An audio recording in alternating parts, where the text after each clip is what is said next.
ایک قوم ترقی تب کرتی ہے جب اس کی لیڈرشپ ایک ایسی پالیسی بنائے جو مستقل ہو، جس سے فائدہ ہو، جس طرح ہمارے لیڈر ہمارے قائد جناب عمران خان صاحب نے اپنے دور حکومت میں کیا تھا۔ حالانکہ وہ جس ٹائم پرائم منسٹر تھے تو دنیا پر ایک وبا آئی تھی کرونا کی،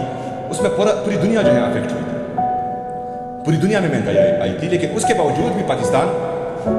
عمران خان صاحب کے دور میں 6.1% سے گروتھ کر رہا تھا۔ ہمارا پیٹرول جو ہے وہ باہر دنیا میں 117 سے 120 ڈالر فی بیرل تھا، لیکن اپنی کامیاب پالیسی کے تحت پاکستانی قوم کے لیے اس پیٹرول کی قیمت 150 روپے مختص کی تھی۔ لیکن اب آپ دیکھیں، مطلب پاکستان کے 75 سالوں میں پیٹرول کی قیمت 150 روپے ہوئی تھی، اور صرف یہ 3 سالوں میں پیٹرول کی قیمت تقریباً 300 روپے سے زیادہ بڑھ چکی ہے۔